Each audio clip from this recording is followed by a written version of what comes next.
Ben, boa tarde. Comezamos logo coa mesa titulada Creando Comunidades, Tecendo Pensamento. Esta é unha mesa chea de afecto, de memoria, que nos permite documentar en corpo vivo as redes de complicidade, a inxente capacidade para botar acción, andar accións de transformación, algo xa nos contou xusto na sesión anterior María Xosé.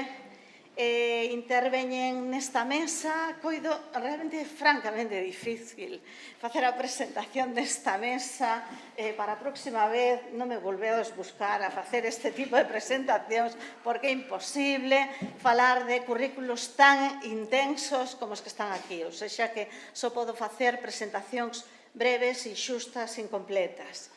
En primeiro lugar, falará Manolo Dios Diz, que é amigo de María Xosé Agra desde a mocedade na actividade política, é licenciado en Xeografía e Historia pola Universidade de Santiago de Compostela, foi mestre, profesor de instituto xubilado, fundador e presidente do Seminario Galego de Educación para a Paz, tivo diversos cargos de responsabilidade na Fundación Cultura de Paz e Hai Paz, Asociación Española de Investigación para a Paz, tamén foi concelleiro de Educación e Cidadanía no Concello de Santiago de Compostela, deputado provincial, e entre as súas moitas, isto vou non repetir en todos os casos, entre as súas moitas publicacións están as unidades didácticas sobre educación para a paz e libros como Cine para convivir ou La paz como cultura.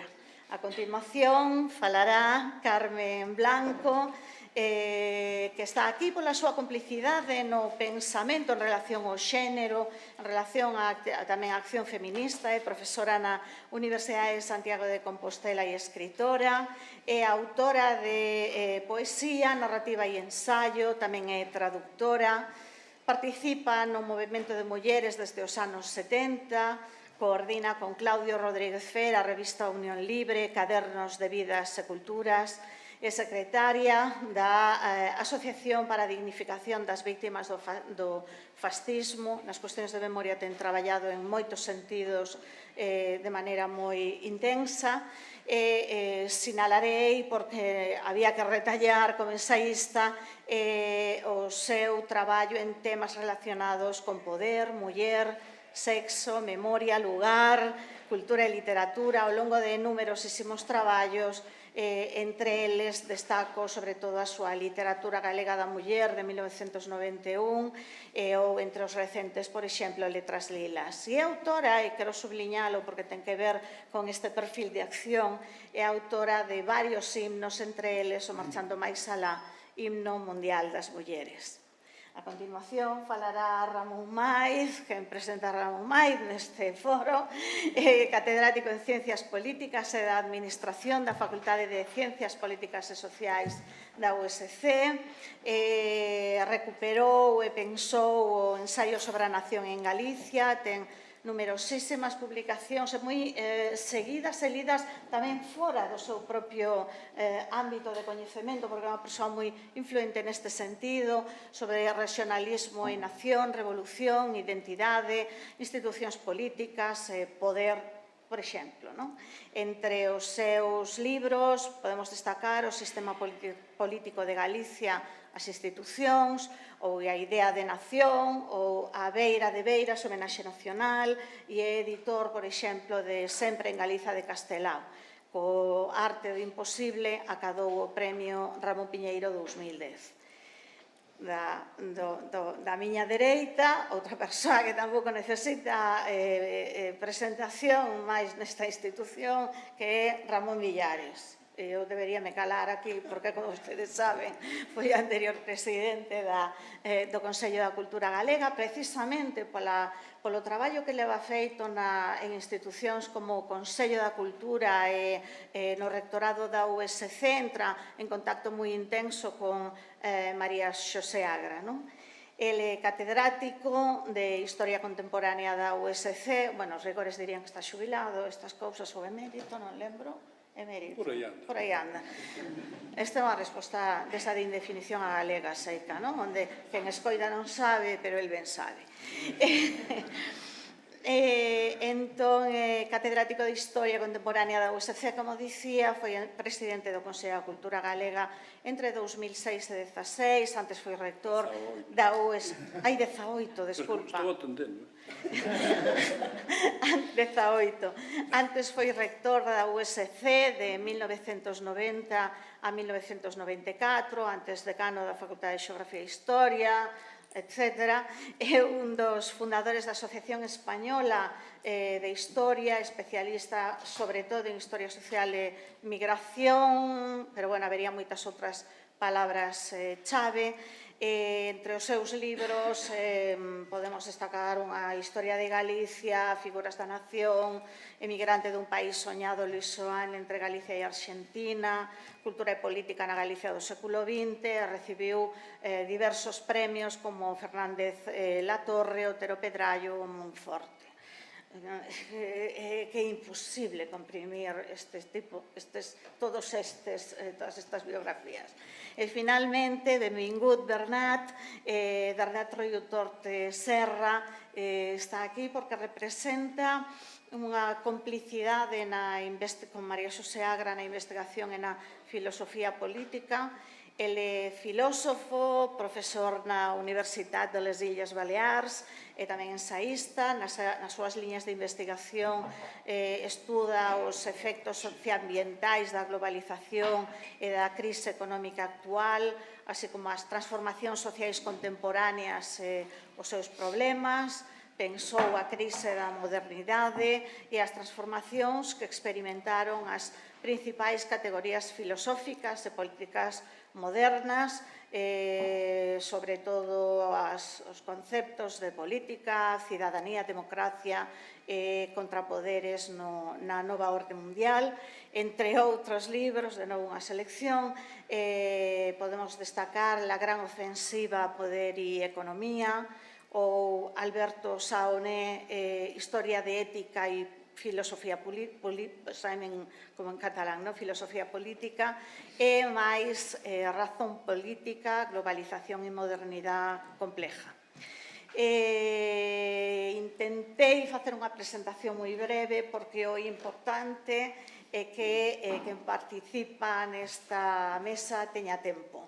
Un tempo que non debería pasar de 15 minutos, porque senón vou ter que usar a miña arma de coacción, que non empregarei, que servirá sobre todo para dar testemunho. E dar testemunho é moi importante porque significa non só facer memoria, senón explicar cales son as conexións ao vivo, non aquilo que se deduce de currículums ou de historias, senón que temos a oportunidade de dar conta do poder dos feitos e dos afectos.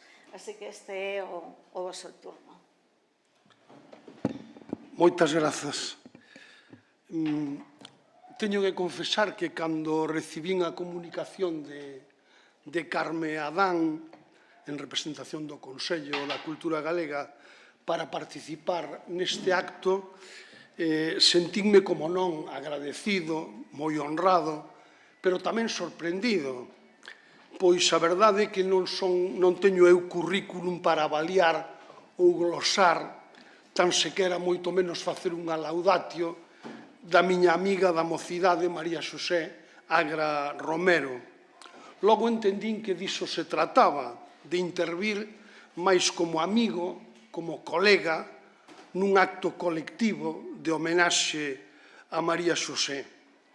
E aquí estou, ademais diante de dous profes meus, Ramóns os dous, un na Facultade de Historia, Ramón Villares, o outro nos cursos de doutoramento na de Políticas, Ramón Maiz, e con Carme Blanco, con Bernat Ruitor, con Elena González, case que nada.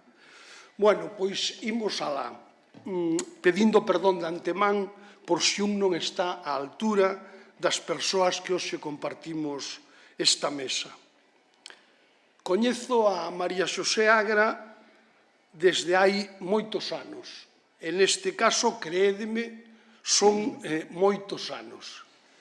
Os dous somos picheleiros entre a súa casa e a miña tan só unha costa, longa, pero unha costa, ela das Hortas, eu da Troia, cos xardíns do Seminario Maior San Martiño Pinario, patio de xogos, o arco de Palacio e o Obradoiro en medio onde estamos. Pero empezamos a ter unha relación máis estreita, sobre todo porque María Xosé era compañeira de instituto, no femenino exclusivamente, o Rosalía de Castro, non estaba Ubaldo de director, estaba don Hilario, eternos ambos os dous, incombustibles. Non sei sinceramente agora mesmo, inda que me maten, quen estivo máis tempo de director do Rosalía. Creo que Ubaldo, non? Algún máis. Bueno, dicía que María Xosé estudiou o bacharelato e o COU coa que hoxe é a miña compañeira, Elena, que por suposto está aquí entre nós. O Rosalía de Castro, naquel momento, tiña un profesorado extraordinario. Baste citar a don Ricardo Carballo Calero, a don Antonio Fraguas, a unha moza aínda daquela, dona María Esther Rodríguez, ou a don Gonzalo Anaya. Permitídeme que centre esta lembranza en don Gonzalo Anaya, porque foi profesor de filosofía, de psicoloxía e de ciencias da educación de María Xosé no instituto, naquel primeiro COU experimental, cun libro de texto mítico do ano 1972, Introducción a la Psicología de George A. Miller, editado por Alianza en 1968, lido e comentado tamén con subliñados e notas á marxe que conservamos, e porque penso que marcou moito a súa vocación, a vocación docente, pero sobre todo a de profesora de filosofía. María Xosé tiña unhas notas excelentes en filosofía, as mellores, dun profe, Gonzalo Anaya, que só calificaba os alumnos, as alumnas, no seu caso, con 1, 2 ou 3. Chegáballe para coñecer quen domiñaba a materia, quen sabía algo dela e quen a coñecía só polo forro. Daquela, María Xosé tiña xa bastante claro por onde quería ir. Estábamos nos anos 70 do século pasado. Tempos tamén de compromiso político e sindical.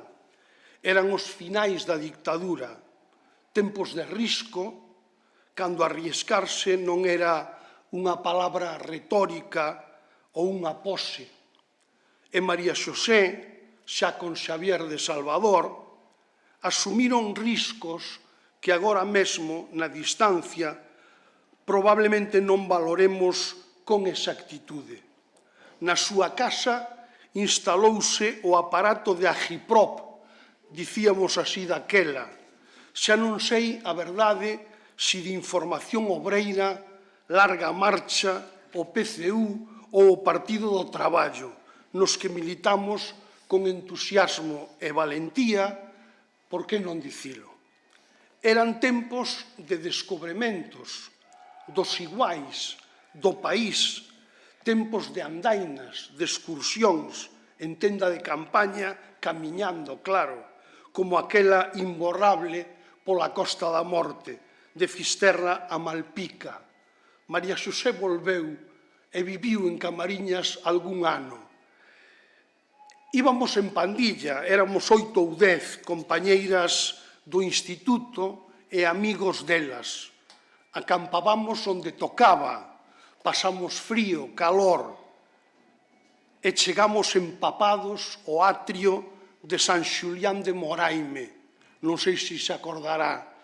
Colgamos a roupa mollada na verxa de ferro da igrexa e ali amanecimos ao escoitar os murmurios dos veciños e das veciñas feligreses que iban á misa era domingo.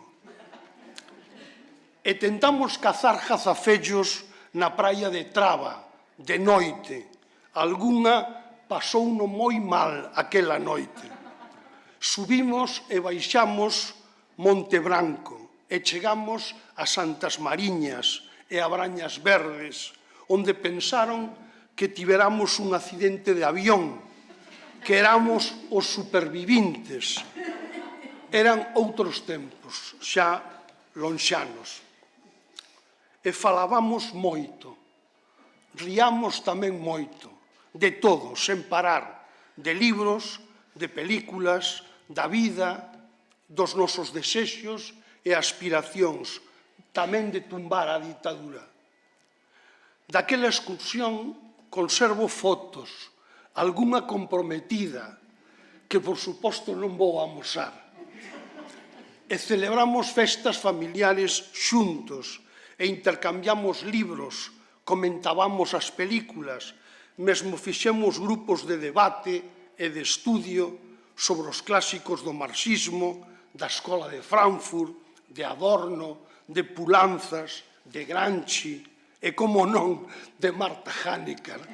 Como vedes, filosofía, pura filosofía. A María Xosé, como dixen, gustáballe a filosofía, a pura, e, por suposto, matriculouse na Facultade de Filosofía, no Campus Sur, porque daquela, como sabedes, filosofía non estaba aínda na Praza de Mazarelos, a carón do Arco e do tránsito dos gramáticos. Adoro este nome de rúa. Daquela ali estaba o Instituto Masculino. María Xosé estudiou filosofía e logo foi docente nesa facultade. Fixo a súa tese sobre Rawls, a teoría da xustiza. Aínda conservo este libro de 1985, sobre todo polo traballo que me dou lelo.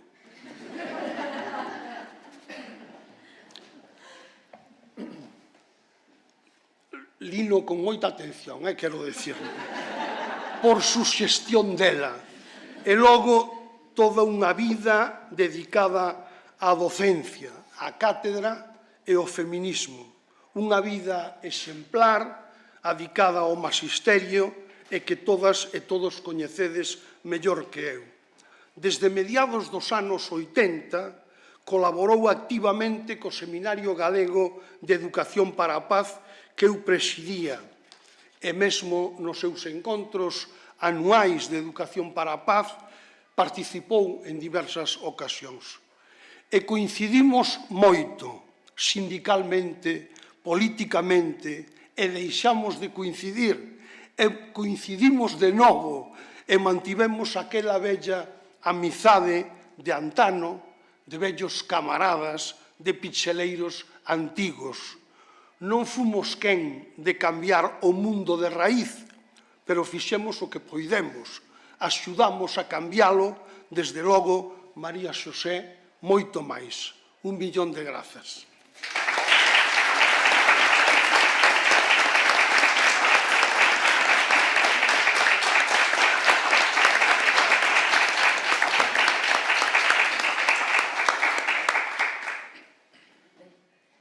É difícil falar despois de Dios. Ben, pero intentarei non. Xa me dixeron máis veces. Sí, supoño. Non é unha novidade. Ben, vou ler unhas notas e logo improvisar nalgún momento para cumplir os 15 minutos. A miña relación con María Xosé Agra tivo como tema central o pensamento, o poder, as mulleres e o xénero. Concretouse por orde cronolóxica e especialmente en coincidencias na Semana Galega de Filosofía e Poder e Filosofía e Xénero. En actividades aquí do Consello da Cultura Galega, Congreso Rosalía de Castro, Xornada Xoana Torres, Xornada María Zambrano, Rafael Dieste. Na presentación do libro Mujeres con voz propia de Julia Varela, e no terreo máis específico da poesía, a creación e o pensamento, na presentación do meu libro de poemas Un mundo de mulleres, e na miña contribución persoal sobre Carmen Muñoz, Rafael Dieste, José Ángel Valente e María Zambrano na xornada coordinada e no libro editado por Claudio Rodríguez Fer, Valente Epistolar, correspondencia de José Ángel Valente con sus amistades. Non sei se te lembras, María Xosé, de todo isto. Liberdade é igual para min a verdade. E escravitude o oposto da falsidade. Ben, perdón, escravitude o mesmo que falsidade, que presuizo.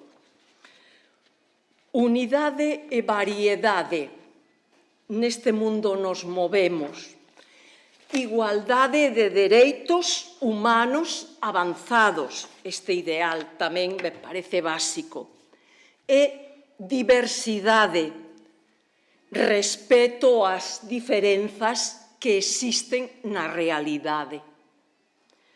Universalidade materialista. Non sei se estás totalmente de acordo, pero isto foi o que me moveu a min a relacionarme contigo. Ben, dende as diferenzas que temos, que son tamén importantes. A miña relación con María Xosé Agra gravitou en torno, como dixen, ao tema central do pensamento, as mulleres e o xénero, onde estamos aquí hoxe. Na vida tamén está unida a coincidencias puntuais compartidas con Claudio Rodríguez Fer, acompañante ou organizador solidario coa causa xeral compartida. E tamén a amigas, amigos e colegas diversos que hoxe estades aquí, pois moitas e moitos.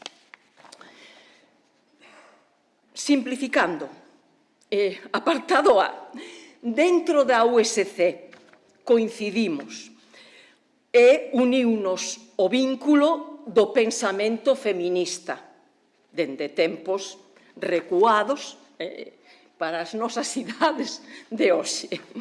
Ben, o pensamento e a creación foi o que compartimos. Ela a investigación e as teses. Ben, desde o meu punto de vista, desde a miña perspectiva, ela está presente na miña tese imaxes de mulleres na literatura galega contemporánea á luz dos discursos feministas. Título moi longo. Ben, tese defendida no ano 1994, non sei se é a primeira que ten a palabra feminismo na USC no título, non o sei, pero pode ser.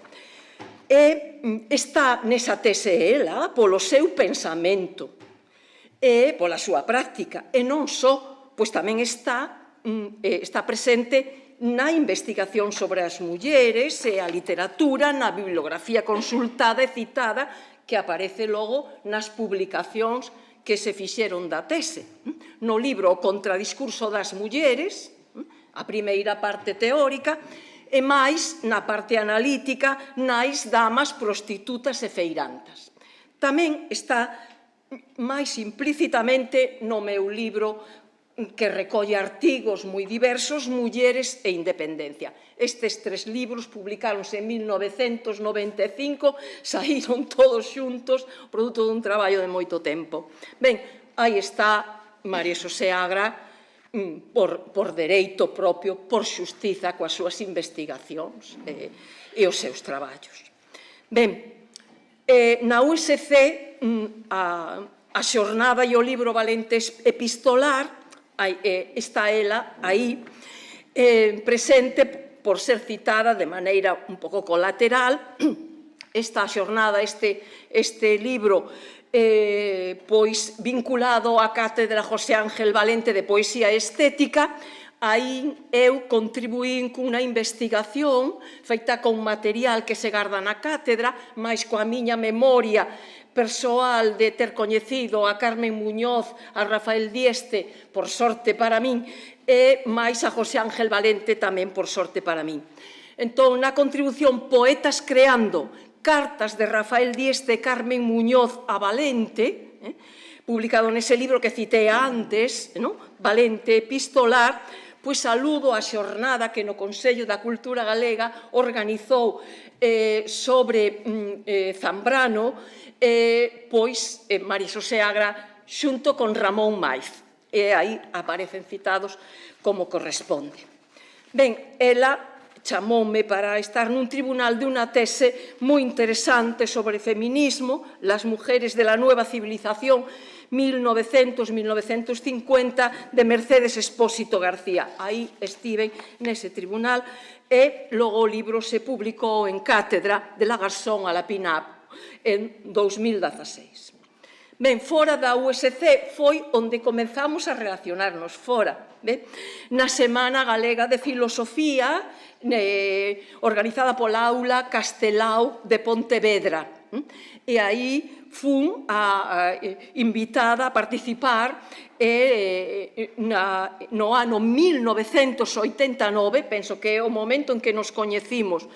É algo que teño que agradecer porque aí, aínda que foi unha xornada moi polémica, logo, como era lóxico por los anos en que estábamos, pero a mí eso nunca me preocupou, en cambio, tiven a sorte de coñecer persoas que admiraba, persoas que eran diferentes a min, pero coas que lera eu, que coñecía e das que aprendí moito. Ben, aí fun falar de Otero Pedrallo e Celso Emilio Ferreiro, a problemática da muller en Galicia, o caso da obra de Ramón Otero Pedrallo e Celso Emilio Ferreiro, desde a perspectiva dos estudos sexo-xénero, e, ben, aí estiven, non? E logo, no ano 1995, volvín a esta Semana Galega de Filosofía, dedicada xa de maneira específica a xénero e filosofía, e falei de pensar o xénero desde Galicia na escrita en torno á literatura. Ben, isto no ano 95. Teño memoria magnífica, con moitísimo humor, de moitos momentos fenomenais que pasamos con Celia Amorós e logo tamén con Luisa Muraro.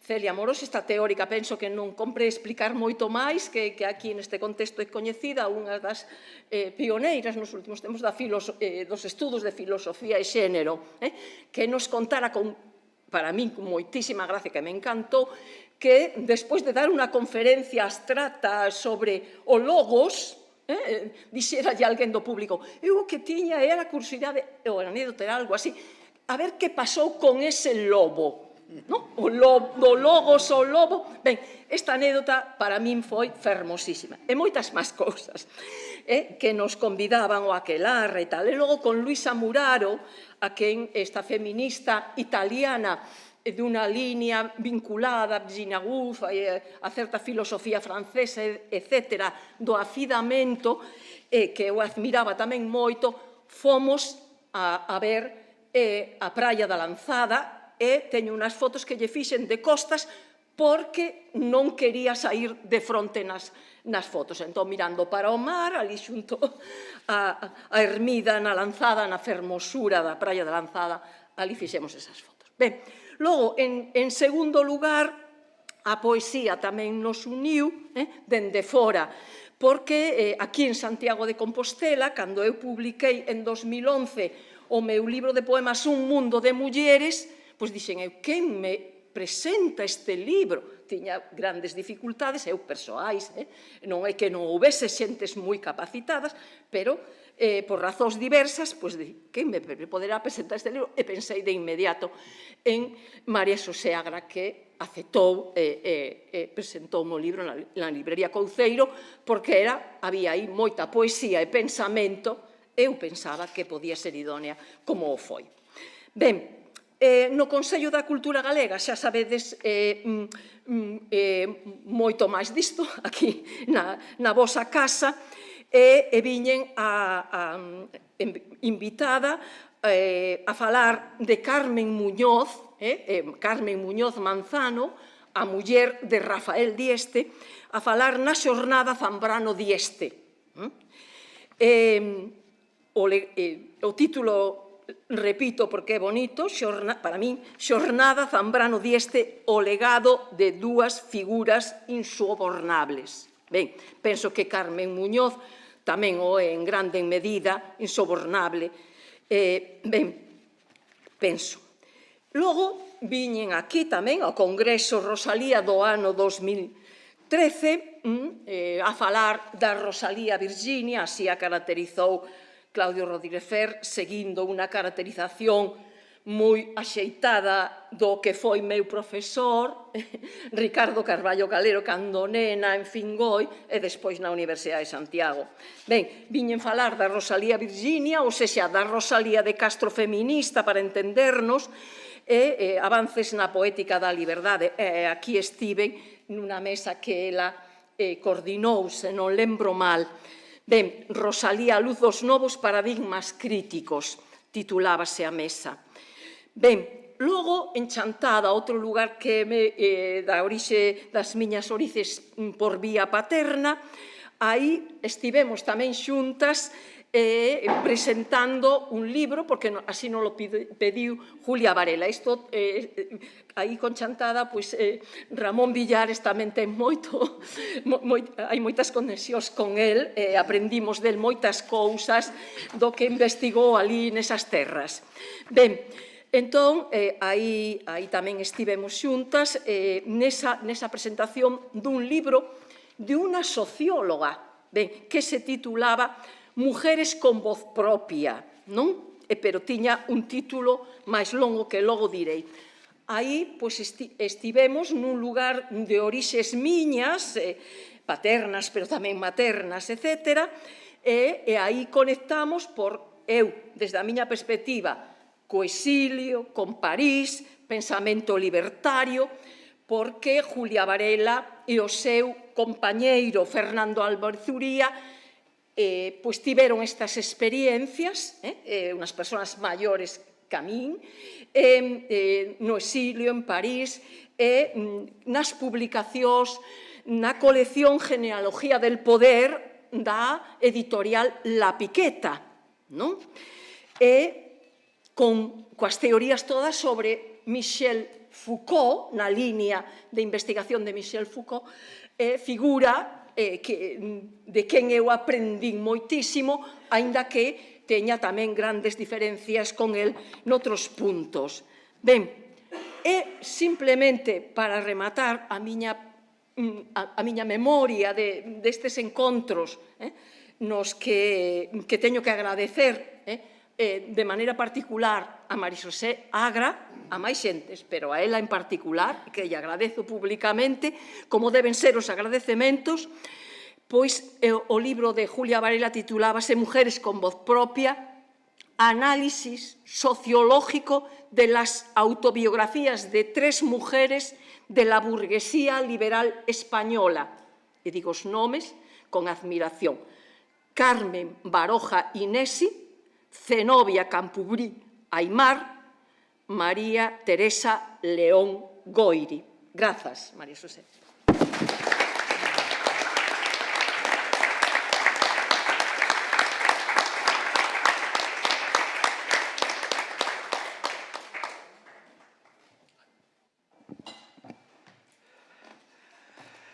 Moitas grazas. A verdade é que estou nunha situación comprometida porque quixera falar das ideas, pero o que brotan en primeira instancia son os afectos. Falar en público das emocións é algo que non se me dá moi ben. En todo caso, tentarei argallar algunhas palabras presididas pola empatía, polo cariño, polo afecto, e dar as gracias aos organizadores por esta oportunidade, pola oportunidade de expresar, acaba de dicir Carmen con moitísimo acerto, o meu agradecemento públicamente. Eu diría máis, a miña admiración. Ben sei que hai palabras que non se din, palabras como fora do tempo, pero este é o caso. Ter en singular estimación a alguén extraordinario. Para mí, María Xosé, esta persona.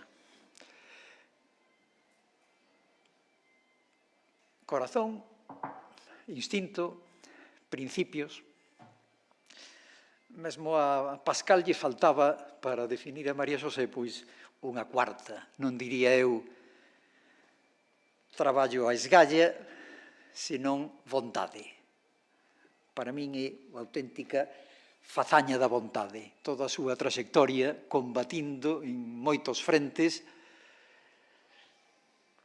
tanto no compromiso político e feminista, canto tamén na diversidade de campos intelectuais que cubriu, que atendeu, que sigue atendendo, e dai pois esa perda enorme que eu valoro para a Universidade de Santiago de Compostela, que o meu modo de ver non estivo no seu momento á altura da persona. Quixera, decía antes, salientar e moverme máis neutralmente no mundo das ideas. O meu agradecimento vai por algunhas leccións que me aprendeu María Xosé ao fío dos anos e quixera salientar algunhas delas, algunhas ideas forza e, ademais, exemplificalas con algunha das súas publicacións. Escollerei 4 para non abusar do tempo. A primeira sería a primeira idea de que a historia da filosofía política é filosofía contemporánea, é pensamento actual, que non mera ollar cara ao pasado, sino que é discutir temas que nos siguen collendo moi de perto e que nos afectan todos os días. Recordo, neste sentido, pois, os seus traballos sobre Hobbes, do que fora un exercicio académico no seu momento, acabaría en diversas publicacións e unha que eu valoro extraordinariamente, que é o prólogo que fixo a edición do Leviatán en galego, que é do mellor que teño leído en castelán, sobre todo en galego, sobre a historia do pensamento político, porque nada máis actual realmente que aquel xemelgo do medo no mundo no que vivimos, onde o medo como paixón xoga un papel político de primeira importancia na deriva cara a extrema dereita. Aquel xemelgo do medo xa decía de maneira espantosa que non había suficiente terror. There is no enough terror. Aquela vontade de manternos a todos aterrorizados. Keep them in awe. Non hai tema máis presente que o xogo das paixóns e ese tránsito do medo, a ira e a xente irada que remata por botarse nas mans dun líder que quixéramos decir carismático, pero que xa hoxe en día non é máis que unha caricatura do vello carisma. Precisamente por Hobbes comeza John Rawls as súas leccións sobre a historia da filosofía. E isto é a segunda idea forza que quero subliñar. Non é prescindible pasar da teoría da xustiza. E a súa carreira e a súa reflexión non comezou por escoller directamente o feminismo, senón por debruzarse nunha obra dunha extraordinaria complexidade e facer unha lectura crítica de extraordinario relevo, escribindo o mellor libro que se ten escrito en España sobre Rawls. E non só iso, senón que mesmo chegou a cuestionar aspectos da traducción española da súa obra, de denunciar determinadas falsificacións e unha lectura que reducía elementos democráticos e republicanos a un liberalismo de carácter neoliberal e falsario. En terceiro lugar, Europa. Pero non Europa esta de máis Europa, senón unha idea de Europa inclusiva, dunha Europa social, non máis Europa, que podemos decir máis Europa e pensar nunha Europa como mercado. Europa política, Europa democrática, Europa inclusiva. E dai mencionaría, por exemplo, a edición do libro maravilloso de Ursula Hirschman, Noi senza patria, Nós sen patria, escrito o fío daquel movimento tan descoñecido hoxe que está nos cimentos da construcción política europea, non como mercado común ni como comunidade económica, da Europa política, que foi precisamente o movimento vencellado ao federalismo europeo, pero autónomo de Donne per l'Europa. Ursula Hirschman. Hoxe que estamos asistindo ao desastre de Meloni, os vencedores dun programa que leva canda así renunciar precisamente a todo o legado da resistencia, non só ao europeísmo, sino á propia Constitución italiana que naceu da resistencia, Ursula Hirschman, aquela muller que levou o manifesto de Ventotene en tren, escapando da illa e divulgando por enteira Europa os principios dunha Europa en paz, xusta, inclusiva, mesturada ca perspectiva de xénero de Donne per l'Europa, resúltame de extraordinario relevo como achega personal de María Xosé. Finalmente, decía 4 ideas, unha máis, entre outras que podría escoller, ecofeminismo. Para min isto é decisivo. Esa mestura entre dominación social e dominación da natureza, ese agabillarse das lóxicas da dominación, e como somos presa deses mesmos marcos conceptuais que diría Karen Warren ou deses dualismos que non dicotomías das que falaba Val Plumwood e que foi unha das últimas leccións que me aprendeu María Xosé, non somente por esa idea do pensamento como quilting ou patchworking, senón esa mestura, senón precisamente por eses dualismos que levan a superpoñer a exclusión ser humano, natureza, razón, emoción, home, muller, público, privado. Velaí esa exclusión fundacional que tantos lazos ten da muller e da natureza do político. A exclusión fundacional da política e, no caso da muller, naquela, por decirlo en palabras de Jefferson, reducila a unha recatada domesticidade republicana, eso sí. Esa exclusión fundamental, esa relación que vai ben máis alá de trucos, diríamos, como de Mothering Earth, senón realmente conectar aos diferentes elementos de dominación, da expoliación da natureza e da dominación de xénero, é un tema que está hoxe na primeira liña dos combates de calquer radical demócrata. Estas serían 4 das leccións que eu fun aprendendo no curso dos anos, conxuntamente, insisto, con esa actitude indomeñable de militancia, de entrega, de traballar en tantos frentes, mesmo até o esgotamento físico, como vin moitísimas veces, fai que me falten realmente pois as palabras. E como nas teño, pois vou acudir as dunha poeta que para min é das máis importantes poetas rusas de todos os tempos, Marina Tsvetaeva, poeta do Gulag.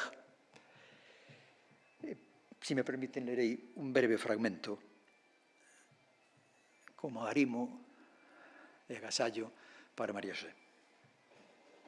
Di así: resulta indiferente en que lingua non serei comprendida polos homes. Toda data foi riscada. Quen escrute no meu ámbito máis íntimo, na miña alma toda, non atopará pegadas fachendosas. As casas están derrubadas, os templos, baleiros. Tanto me ten. Pero se aparecea tan só unha árbore no camiño, moitas grazas.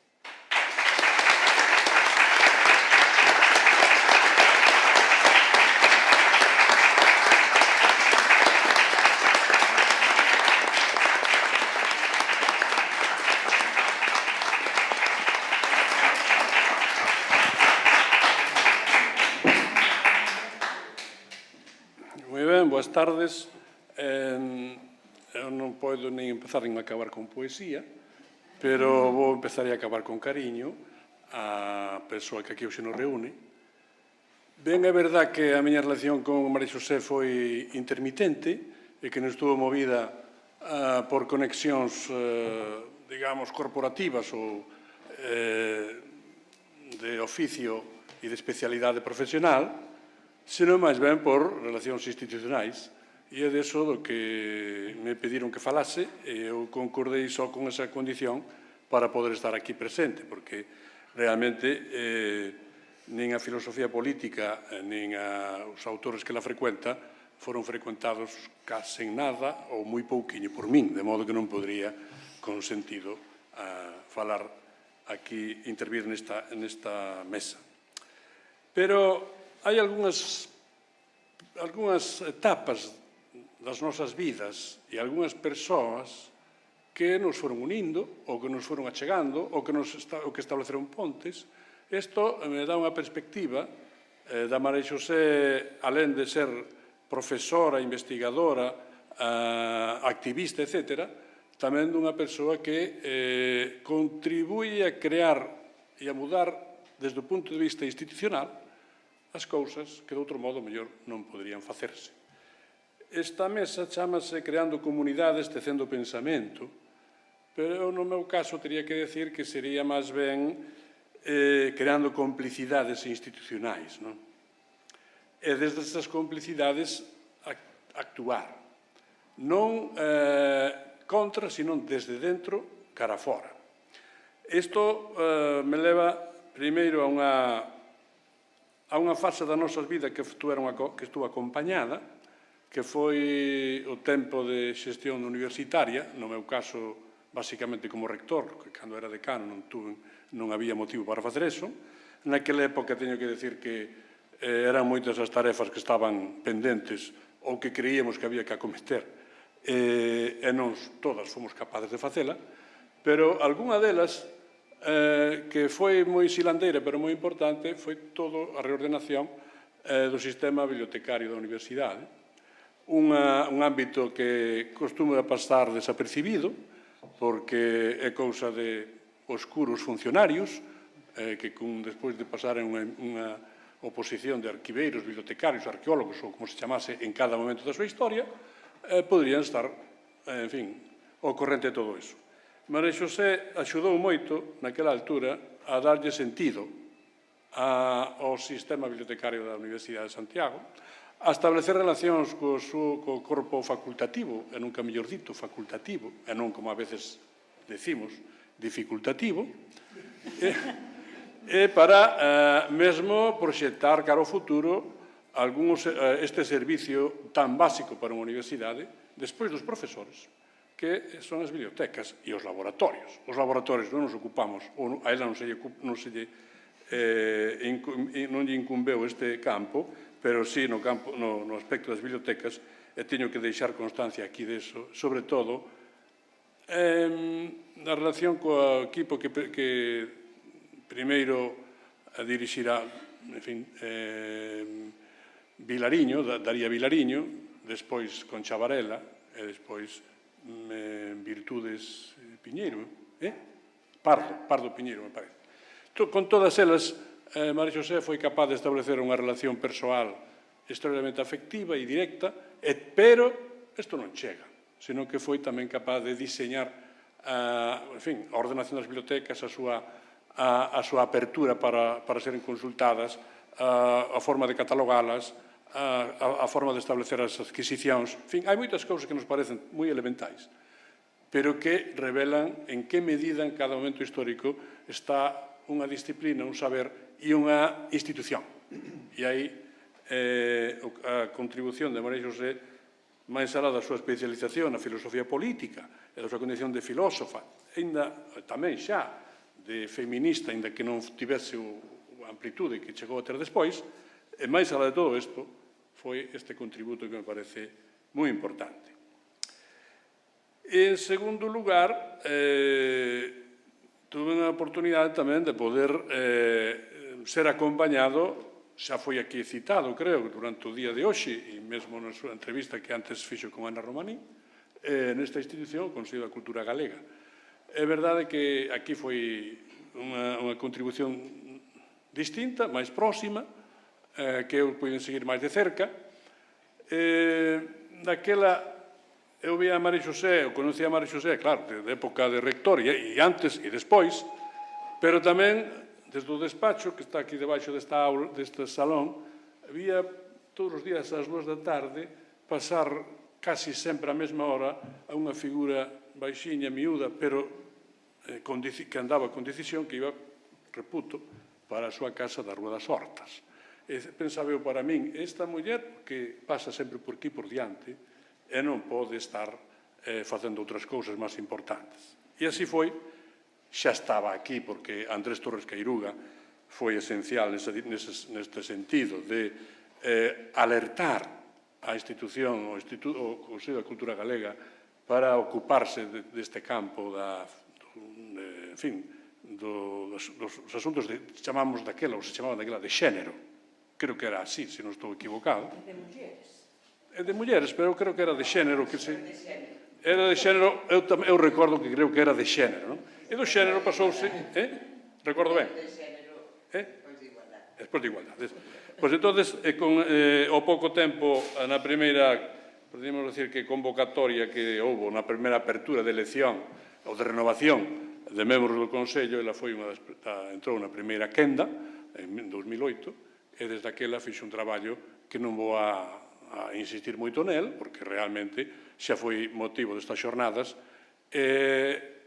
sendo iniciado por un filósofo e teólogo e desenvolvido por unha filósofa política, acaba hoxe, volve outra vez á filosofía, pero acolle unha dimensión, unha importancia e unha amplitude que, desde logo, deulle unha marca moi especial, creo que o Consello da Cultura Galega, e eu estou, en fin, o que a mí me corresponde, que non foi moito, pero estou moi satisfeito de que xa daquela se desenvolvese así e que siga incrementándose na actualidade e espero que no futuro, non? E estas xornadas e moitas outras cousas que se fan, creo que van nesta dirección. Nesta relación con María Xosé, tamén dixen antes que houve persoas que contribuíron tamén a unirnos aquí, xa se mencionou por parte de Carmen Blanco, iba a decir Blanco, pero parecía un pouco frío decir Blanco, por tanto, Carmen Blanco, de Chantada. O papel esencial que en algúns momentos das nosas vidas xogou, por exemplo, Xulia Varela e Fernando Álvarez Uría, especialmente Xulia Varela, por súa condición de socióloga, antropóloga, súas investigacións sobre a ULF, e despois tamén sobre as mulleres, etc., que durante moitos anos foi, a veces, o único elemento en común que tivemos María Xosé máis eu. Tamén hai que dicir que a través de Marcial Gondar, como colega da facultade, Podemos, desde o principio, manter moito trato, e isto quería deixalo aquí ben sentado. En resumen, que eu poido gabarme de ter unha vida moi ben acompañada por persoas como, neste caso, María Xosé Agra. Nunca tivo ansia de protagonismo, nunca quixo impoñer as súas posicións, pero nunca decaiu, sempre foi firme. Estableceu prioridades, complicidades, modos de facer que parece que non van a ningún sitio e que acaban indo a ese sitio, que, sobre todo, o que máis admiro, esta confianza que, desde unha perspectiva intelectual, podía non ser esperable, de ter esta confianza que tivo sempre ten nas institucións como mecanismos para transformar a realidade. Non a través das actividades individuais ou das accións particulares ou dunha concepción un pouco misional da historia, senón unha concepción, como ela xa dixo aquí moitas veces, hoxe e outros días, unha concepción moito máis colectiva, máis comunitaria, máis integradora, en na que a forza das institucións tamén é importante. As sociedades complexas teñen institucións fortes. As sociedades que están desestructuradas teñen, a veces, persoas fortes e liderados fortes que levan a lugares que non se quere, donde non se debería quizá nin ir. Por eso, ter complicidade e confianza nas institucións é un valor fundamental. De modo que, por todo isto, estou moi reconocido a túa trayectoria e admirado da túa trayectoria intelectual, pero tamén persoal e institucional. Espero que, en algúns aspectos, se continue, noutros, como xa foi dito aquí, por exemplo, a universidade, quizás está un pouco máis amortiguada, pero no Consello non hai límites para que eso poida ser. De modo que confío en que che quede moito traballo, moita tarea por facer, que será para ben, primeiro, da sociedade. Espero que tamén para ti, pero sobre todo para ben da sociedade galega, que tan necesitada está desa confianza no traballo colectivo, nas institucións, tamén nas persoas, pero as persoas postas en segundo ou en terceiro lugar nesta prelación que eu creo que hai que establecer. Boas tardes.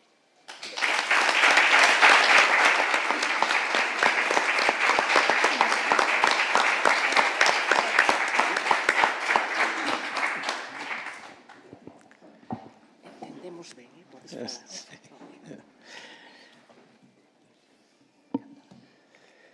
Bien, primero quiero agradecer a esta institución, al Consello, la posibilidad que me da de estar aquí, porque realmente es una institución modélica, por lo bien que trabaja, por la historia de las cosas que llevan hechas. Por ejemplo, estas 13 personas, entre las cuales está ella, que se han podido hacer jornadas.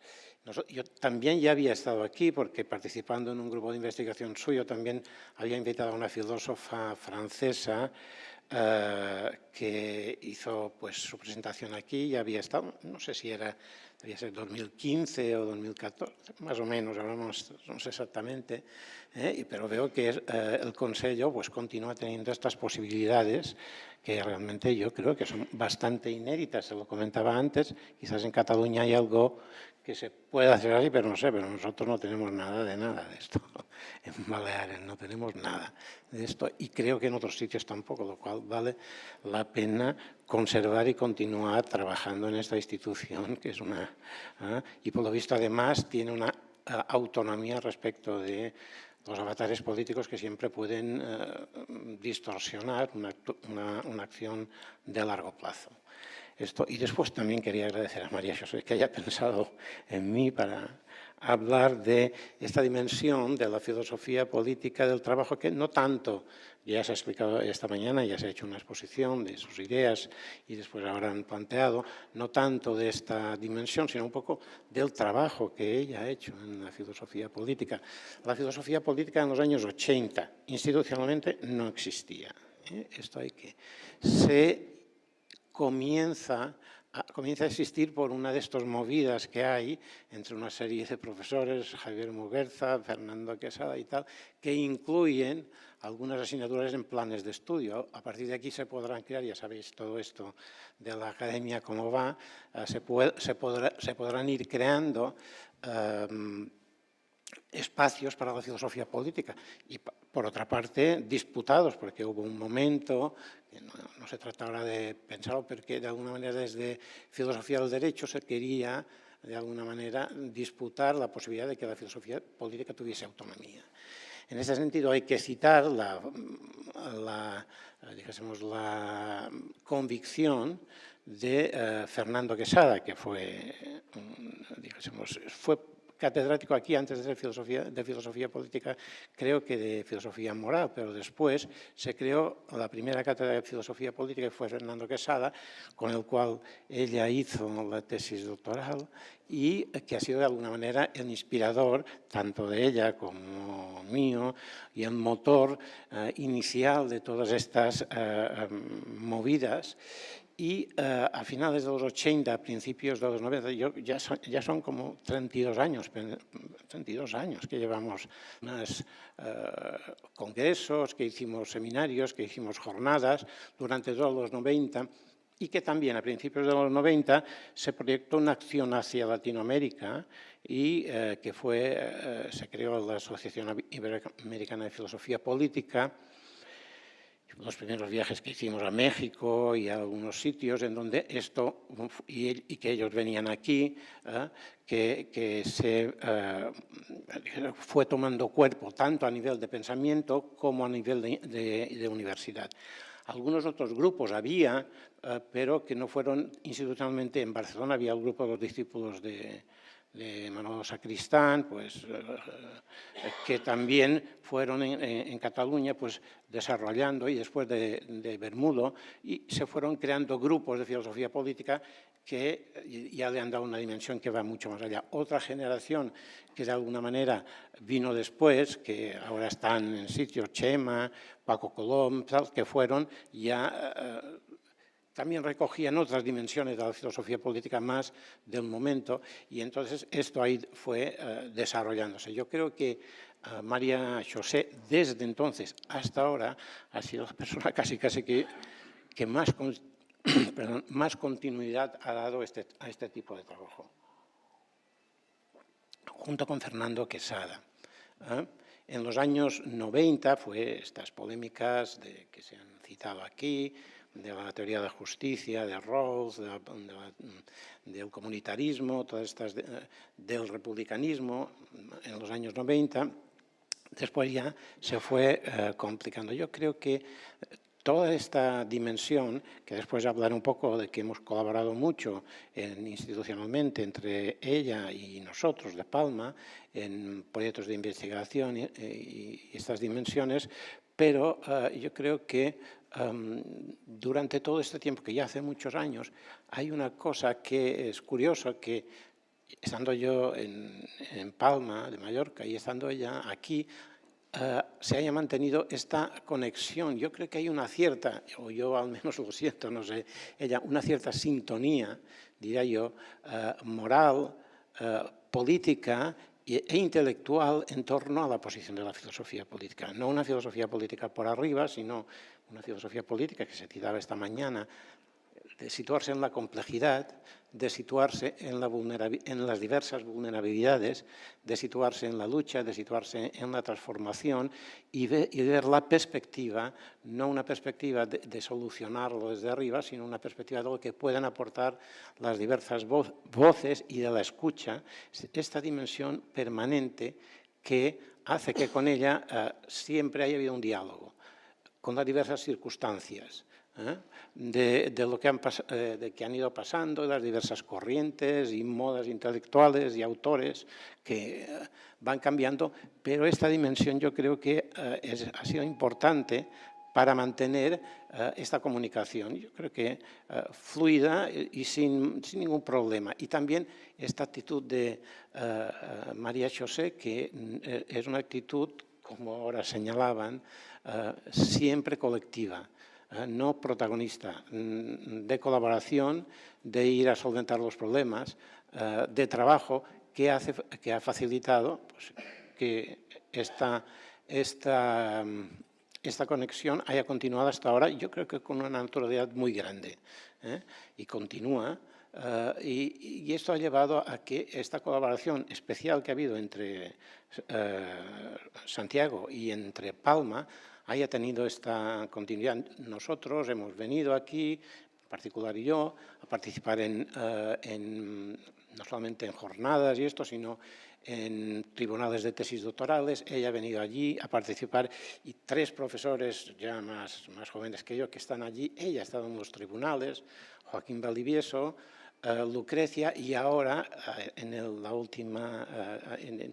un profesor que tenemos que es Tomeu, ella ha tenido una colaboración con él en el tema de género y de feminismo, que él ha trabajado muy bien sobre esto y lo ha tenido ella de maestra, indudablemente, y él está dando clases de género allí y de alguna manera la ha tenido ella una orientación y una colaboración permanente hasta ahora, y continúa teniéndola. Entonces yo creo que para nosotros ha sido muy importante en particular para el desarrollo de la filosofía política en Palma y de los profesores que estamos allí, porque ha tenido una intervención constante, y yo diría que también en general para esta dimensión del desarrollo, no me quiero alargar, no sé si me alargo, porque estas cosas, cuando empieza uno a recordar y a contarlas, puede contar muchas reuniones, muchas discusiones, pero quisiera señalar esta conexión. Nosotros, cuando esta primera fase de los 90, que fue una fase de trabajar con los temas de latinoamericanos, que fue una fase que a través de la iniciativa de Fernando Quesada se hizo la Revista Internacional de Filosofía Política, y ella pues escribió allí y era un poco del núcleo, no tanto de los que lo hizo, que era Chema, porque estaba allí y en contacto con los de México, pero sí del grupo del entorno, también de las jornadas que se hacían en Segovia, que esto fueran, y de las que se hacían primero en el Consejo Superior de Investigaciones Científicas, después en Segovia, y después ya fueron siendo más itinerantes. En la primera década, nosotros como teníamos tuvimos 3 proyectos de investigación seguidos, no participamos directamente, pero sí Celia nos invitó a participar en alguna de las reuniones, y ella se incorporó al grupo, estaba en el grupo de Celia Morós y que estaba Fernando Quesada. Continuábamos teniendo colaboración, y después ya en la época del 10 al 20, nosotros, como ya no nos dieron un proyecto de investigación, ella nos invitó, participamos en su proyecto de investigación, y veníamos aquí, y después nosotros recogimos la antorcha, tuvimos 2 proyectos de investigación y ella está dentro y continúa estando dentro, lo mismo que Yolanda. Entonces yo creo que la fluidez de la relación ha sido muy grande, y tanto para nosotros como yo creo para, dijésemos, un sector, yo diría que el núcleo más cohesionado en torno a Fernando Quesada, que eran el grupo de Canarias, de Pablo Ródenas, de Roberto Rodríguez, de estos, nosotros, y el grupo de la UNED, que estaba en torno a Santes Mases, a Paco Martínez, Chema, que ya era más joven, iba un poco más también con Paco Colom y tal, pero también participaba y tiene una relación con María José muy grande, porque le tiene un aprecio enorme. Entonces yo creo que sí que hay aquí una comunidad también, no solamente burocrática, porque planteaba al principio como un crecimiento burocrático de plazas, de posiciones, de todas estas cosas, pero además de esto yo creo que hay una cierta relación de afinidad y de amistad fuerte entre toda una serie de grupos de colaboradores, y ella yo creo que es central desde el principio en ello, especialmente el cuidado que ha tenido con Fernando Quesada desde el principio, Ernesto Quesada ha sido muy importante, pero ha sido una persona que ha luchado mucho y a veces ha tenido muchos problemas, y yo creo que ella le ha ayudado mucho en muchas cosas a Fernando y continúa ayudándole, y eso ha dado un papel especial, le ha dado un papel especial en torno al grupo. Yo diría que el más clave en torno a todo este grupo.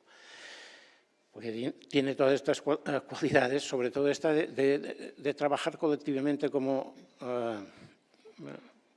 si nada, como si no hiciesen falta nada, en el sentido de que no va a exigir nada, lo va a dar, y así pues ha facilitado mucho las relaciones.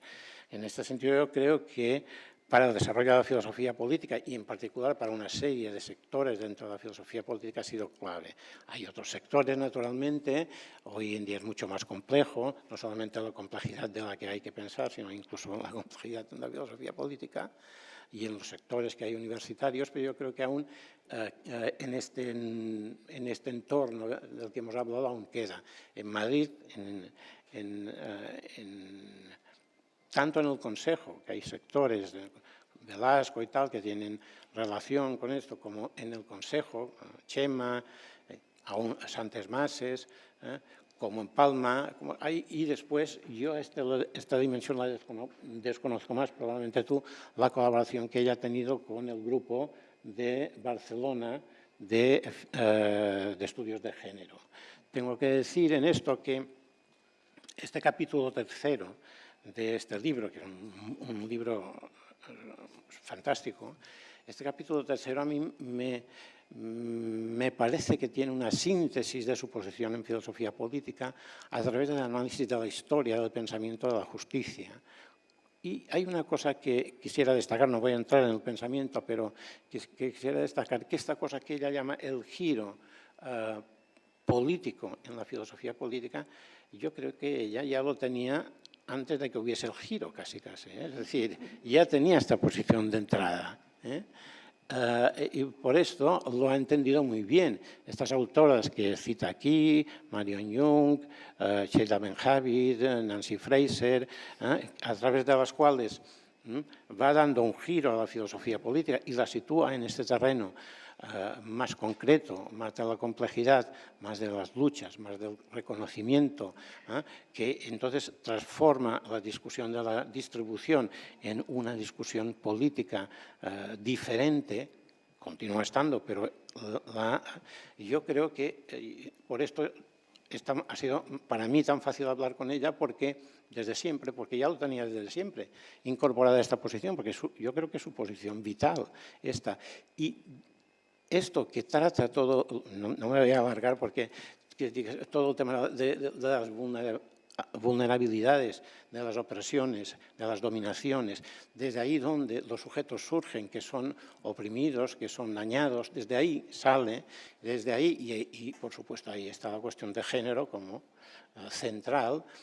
Entonces yo creo que la cuestión de género en su filosofía surge de esta posición general, que a la vez el género, yo creo que también este capítulo tercero lo demuestra, se ha convertido en central en la filosofía política. No es que haya la filosofía política y el género, sino yo que creo que el pensamiento de la filosofía política hoy, dijésemos, tiene unas coordenadas que han cambiado a partir de esta reflexión propia de la filosofía de género, porque quizás esta dimensión, dijésemos, de los nuevos sujetos emergentes, a partir de estas vulnerabilidades, lo que plantean, que llevan la discusión de la distribución al terreno de la democracia, pero la democracia en sentido republicano, que nadie domine a nadie, que nadie pueda. Esta dimensión está desde siempre, la democracia como participación, la democracia, y ahí está el tema de género como un tema no central, sino yo diría que hoy en día el más creativo dentro de la filosofía política, de tal manera que a la misma filosofía política hoy no se puede entender si no pasa por esta reflexión. En este sentido, pues agradecerle a María José que me haya permitido expresar esto, no voy a hablar mucho más porque si no sería muy largo, y creo que su pensamiento cuando nos presentaban las cartografías, me ha chocado una cosa, y que estas cosas cuantificadas te asombran. Cuando había aquella curva de cómo su pensamiento tenía una difusión, y de pronto en la segunda década, esta segunda, empieza a crecer. Yo creo que su obra va a tener unas ondas expansivas grandes, porque es un trabajo muy sólido, es un trabajo muy coherente, muy profundo en filosofía política y en general, porque está, digamos, arraigado en lo que ella dice, en la vida concreta, que es lo que le importa. Y yo creo que pues, va a tener una trascendencia, y como va a continuar escribiendo, por supuesto, nos va a llevar por este camino mucho mejor. Muchas gracias, María José.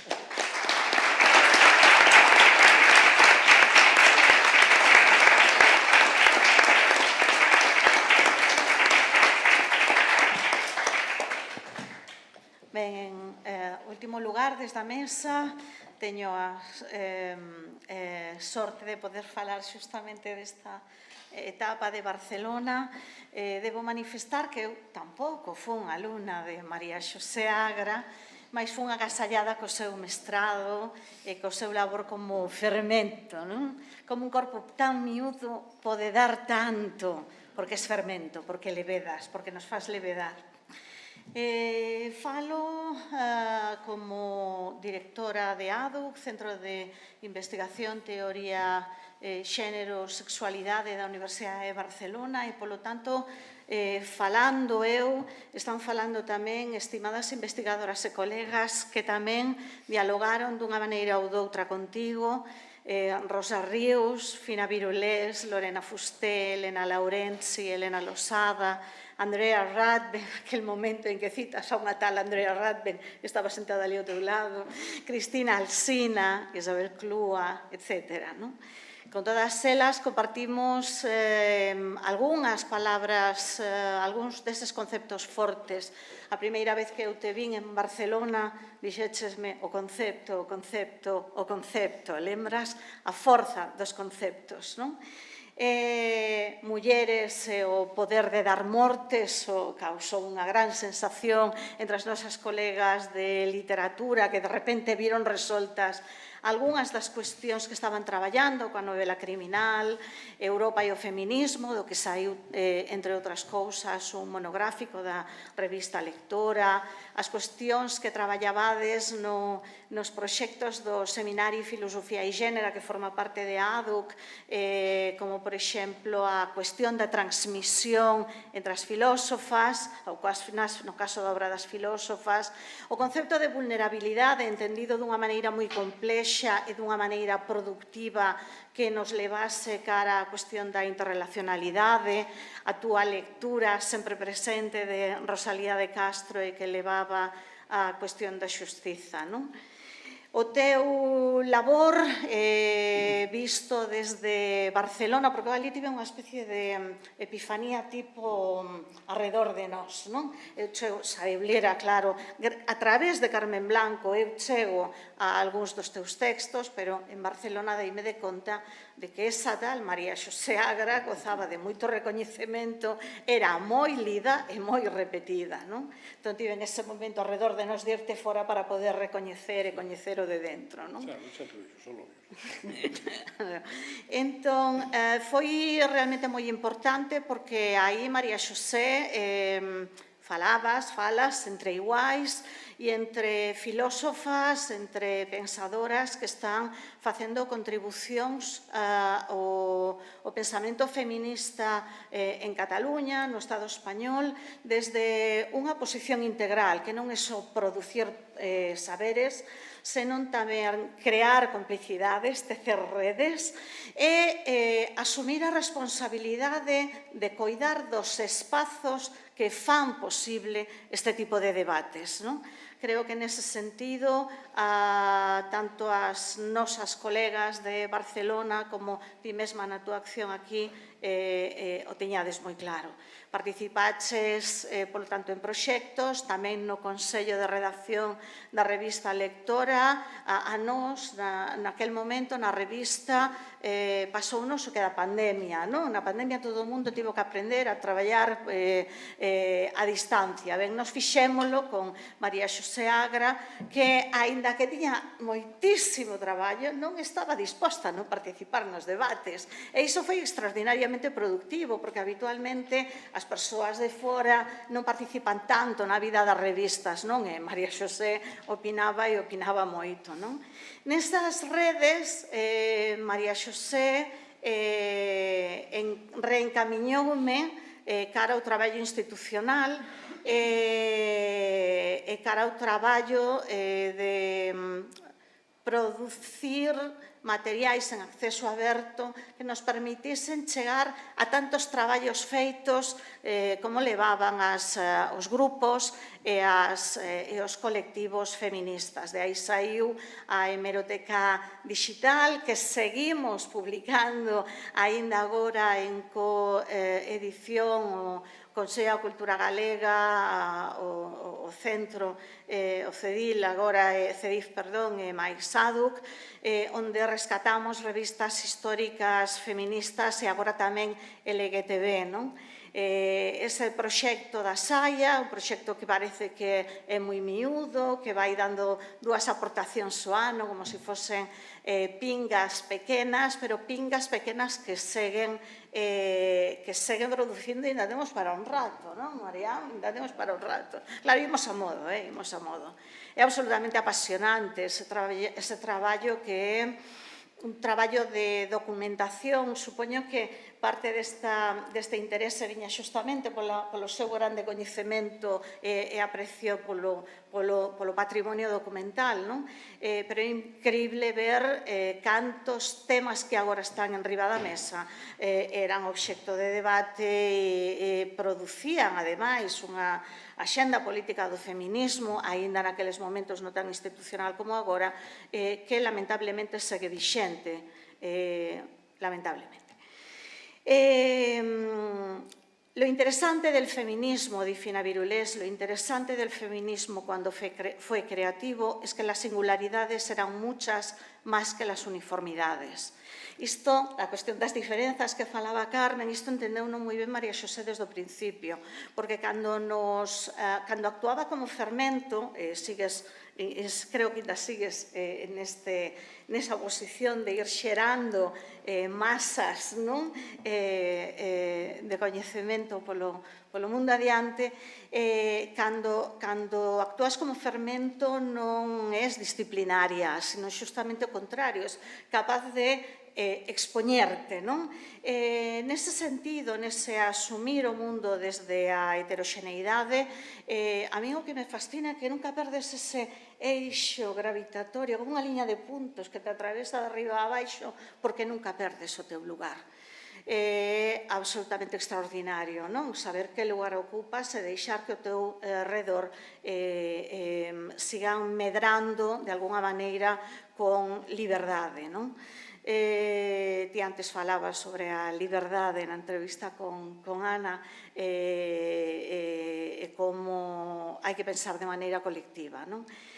A importancia dos conceptos, por tanto, a potencia das redes, a necesidade de coidar é un verbo moi importante para a teoría feminista de algunha filósofa argentina, que a teoría dos coidados é unha das maiores aportacións que se fai desde o feminismo a teoría das emocións, pois esa importancia do coidado que ti tamén realizas, porque esta mañá dicía algunha das poñentes, dedícasnos o teu tempo, non? O teu tempo sempre é entregado como unha doazón, non? E insisto, como un xeito de actuar como fermento para procurar continuidade a un pensamento crítico feminista, non? Pensamento crítico. Lembro cando un día apareceu Lorena Fusté, unha das novas filósofas do grupo, e dixo, menos mal que María Xosé nos explicou que era isto do crítico, porque non o acabábamos de entender moi ben, non éramos conscientes do potencial que tiña a idea, a posición do pensamento crítico. Hai unha figura que se emprega nos feminismos, un símbolo que é o triángulo, que remite, por suposto, a un lugar de fala, desde un lugar sexuado, a importancia dos corpos, non? Mais que tamén se pode ler como o triángulo que fai forte a posición dos feminismos, que é o activismo, os saberes e a creación. Eu pensaba ata este mañá, non o pensaba antes, que María Xosé Agra estaba situada no activismo e nos saberes, pero vimos que cando eras nova tamén foches actriz. Iso debe ser moi importante. A palabra acción é unha das palabras chave no pensamento contemporáneo e nas posicións feministas en particular.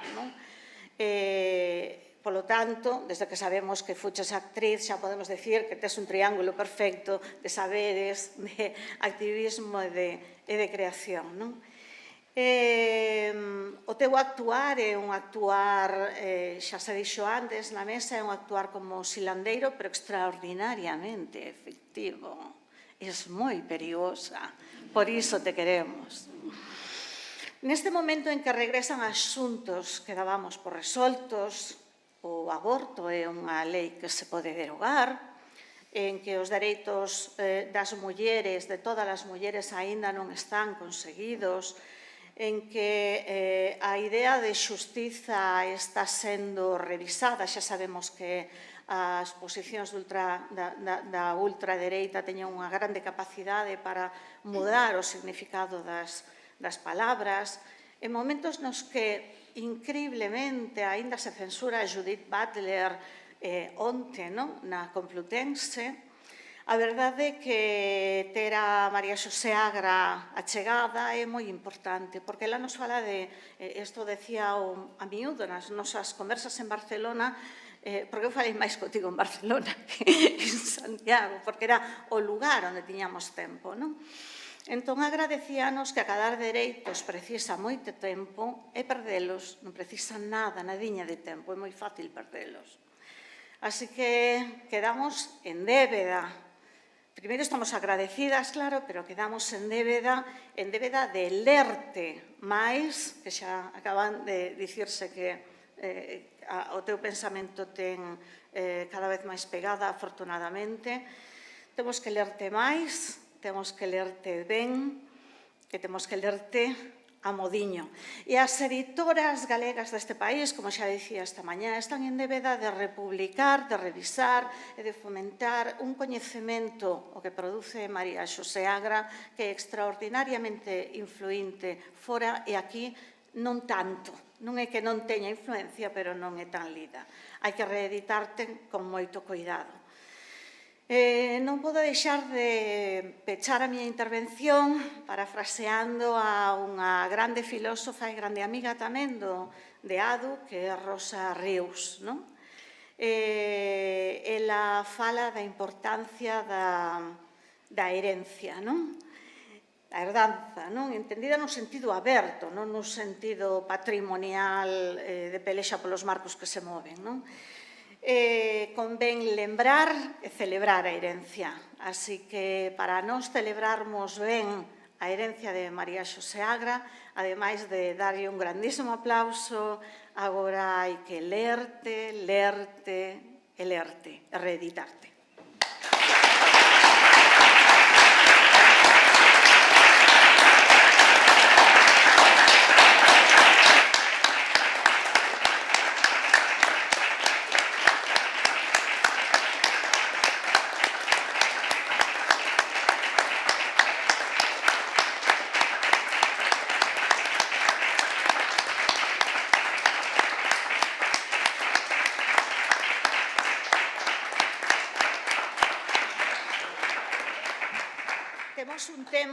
temos aínda un tempiño antes de facer o peche da mesa, porque os meus compañeiros, a miña compañeira de mesa foron extraordinariamente cuidadosas co tempo. Quen dixo que esta é a ser unha mesa indómita? Señoras, señores, aquí intelectuais disciplinados. Podería serlo.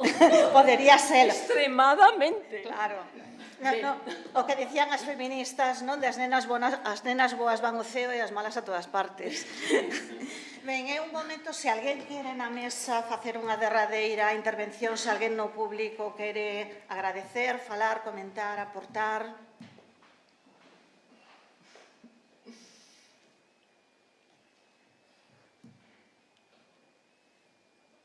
Non sei, eu só dicir, non quero ser a última palabra, pero sí quero recordar neste momento, ben, de guerras horribles en todos os niveis.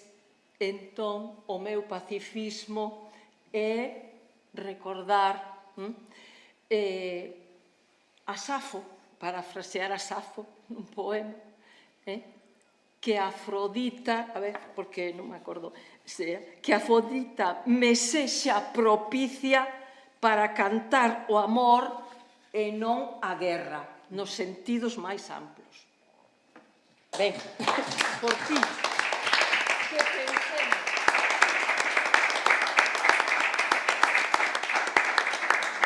E non nos destruamos, autodestruamos. Sí? Veña. Perdón, ven agora, danche un micro. María Xosé, se queres tamén te podes levantar para sair en cámara para o streaming. Sí, digo que... Pídenche que xires, podes subir se queres. Esto de estar en el Photoshop... Sí, no, quería aproveitar, a propósito deste que o deixou Carme, que ela dou este ano a lección do 8 de marzo na universidade. Eu non puden asistir, pero a escoitei despois. E hai algo que creo que pode servir para pechar isto. E ela acababa a súa intervención con isto. RIP. Sí, RIP. era positivo.